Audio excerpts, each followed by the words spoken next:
back to it after a weekend off. We were facing York Acorn in the 5th round of the Betfred Challenge Cup. It's another community side that are going to come with a lot of enthusiasm. You must be excited at the prospect of progressing there. Yeah, definitely. Obviously, a little bit stop-start the last couple of weeks with the cup game, so we're happy to get into it, back into it this week, and then hopefully have a period with the run of games, which we're all looking forward to. And you know, you can feel it amongst the lads that the season's around the corner, so to speak, and obviously an important game to lead into that with the chance of progressing in the Challenge Cup, but obviously giving York Acorn the respect they deserve after having 2 really good wins against Cornwall and Loughborough. So yeah, we'll welcome them down to the Shay on Sunday, but we'll prepare accordingly and make sure we're ready to go. Like you say, it seems like it's been a while since we played that Hammersmith game in the previous round. A very professional performance in the end, a 50 points to 4 victory. Were you pleased with the way the team performed in that game? Yeah, I thought attitude-wise, it's always tough. It's tough with the week on week off scenario. So yeah, pleasing attitude, and obviously you sort of don't expect to have so many breaks in the season so early in the season, but that's just the way it's fallen this year, and we've had to cope with it. But now we're looking forward to getting into week to week stuff.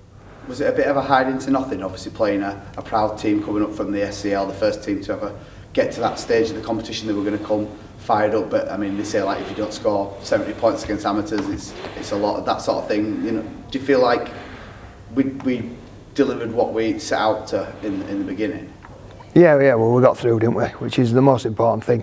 Yeah, performance, obviously, looking at that all the time, but it's really difficult to gauge performance against a team like Hammersmith who were valiant and they kept going right to the end. And they were an absolute credit to themselves, and the amount of effort they were still putting in on 65, 70, 75 minutes was unquestionable. It were outstanding, really. And for our lads to concentrate and only give away the freak drop ball try was pleasing, but ultimately just to get through to the next round was job done, and there'll be bigger challenges ahead, and we need to make sure we're prepared for them.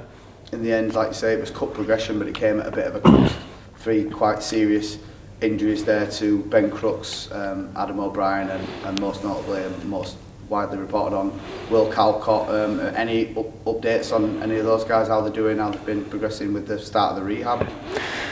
Yeah, obviously we were gutted to get those injuries, and we're aware that that's a game that we play, and you can get them at any time.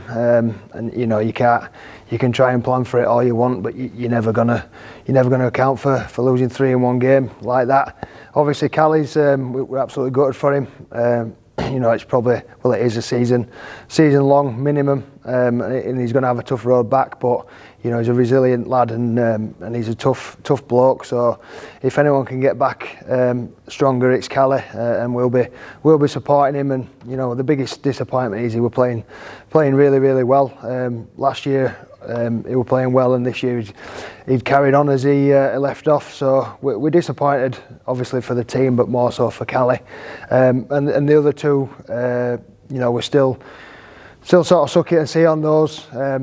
Adam's got an operation to reattach his bicep. It was supposed to be today, but it's been put back a couple of days. So we'll get him into his rehab. And Crooks is, we're hopeful. And it's 6 to 8 weeks, but again, with those types of injuries, we have to play it by ear and just keep an eye on his progress in rehab and see how he gets on. But yeah, all big misses, and obviously 3 injuries in any championship team or any team in rugby league hurts you, especially when they're out of your starting 13. But it is what it is, and we'll deal with it, and we'll find a way around it.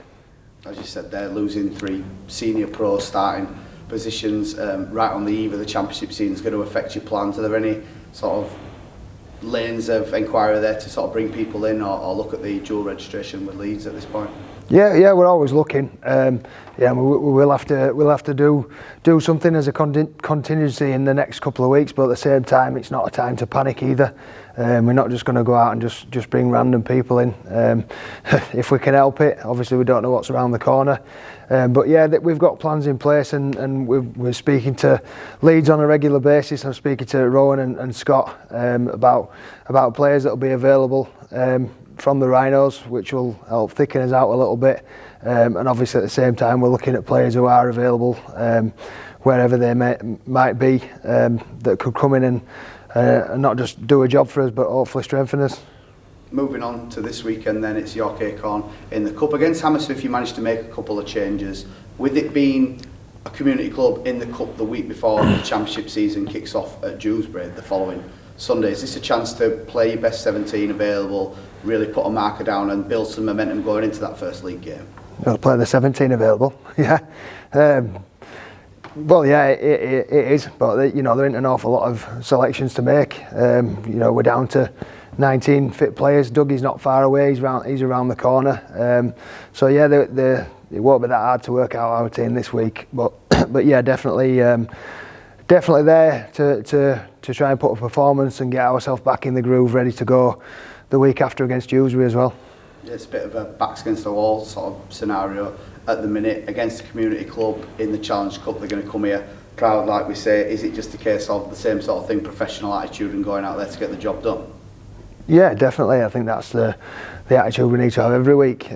Regardless of opposition, we could get a top-end Super League team in the next round. We prepare the same way to go out and perform the best that we can to give ourselves the best opportunity of showing ourselves in our best light, which is ultimately all you can do in sport, and then the result will take care of itself.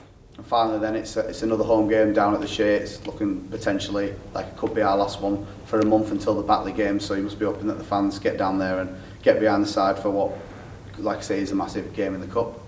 Yeah, definitely, yeah. We obviously when we started pre-season we were sort of expecting a couple of home games in February, a couple in March, and to get the chance to see the fans back down at the ground. And we have had a couple of cup games and this one, but not as much as we would have liked. So yeah, it's always pleasing to see a big crowd down at Shay, and it always helps when they get behind the boys.